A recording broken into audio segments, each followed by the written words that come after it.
12 থেকে 13.5 গ্রাম। যখনই আমাদের 12 গ্রামের নিচে আসে তখন আমাদের কি হয়, রক্তাল্পতা বা অ্যানিমিয়া হয়।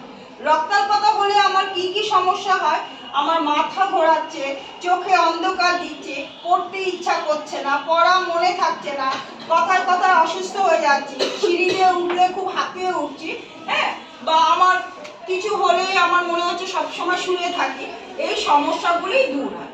আমরা এই রক্তাল্পতা দূর করার জন্য আমাকে কি খাওয়া দরকার, স্কুলে একটা আয়রন ট্যাবলেট দেওয়া হয়, এটা প্রিভেনশনের জন্য দেওয়া হয়, সপ্তাহে একদিন করে দেওয়া হয় যাতে হিমোগ্লোবিনটা তোমাদের না কমে যায়। হ্যাঁ, হিমোগ্লোবিন কমার অনেকগুলি উপায় আছে। আমাদের পিরিয়ডের সময় যে ব্লাডটা লস হচ্ছে তার জন্য আমাদের হিমোগ্লোবিন কমে যাচ্ছে, প্লাস আমাদের কুকার্বন মানে কৃমি হচ্ছে, কৃমি হলেও কিন্তু আমাদের রক্তাল্পতা হয়।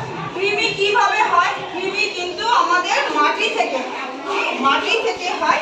কেন, আমরা খালি পায়ে যদি চলি, পায়ের তলায় আমাদের ফুটো থাকে, সেখান থেকে কৃমি ঢুকে আমাদের শরীরের মধ্যে ঢুকে, ফলে কি হয়, কৃমি আমাদের রক্ত যা তো আমরা খাবার খাচ্ছি সেই রক্ত হচ্ছে, সেই রক্তটা খেয়ে নিচ্ছে, ফলে আমাদের কৃমি থেকে বাঁচতে হবে। কি উপায় বাঁচতে হবে? প্রথম কথা হলো খাবারের আগে বা শৌচাগার থেকে এসে আমরা 6টা স্টেপে হাতে সাবান দেবো।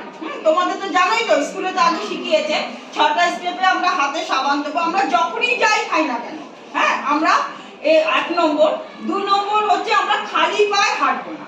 স্কুল ঘরগুলি দেখো সবসময় পরিষ্কার থাকে না, আমরা অনেক সময় কি হয়, খোলা জুতো পরে থাকি।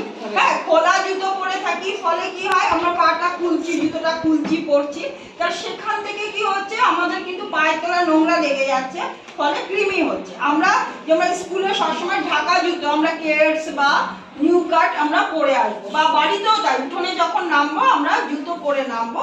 হ্যাঁ, বা রাস্তায় যখন আমরা হাঁটবো তখন আমরা এরকম ঢাকা জুতো পরবো।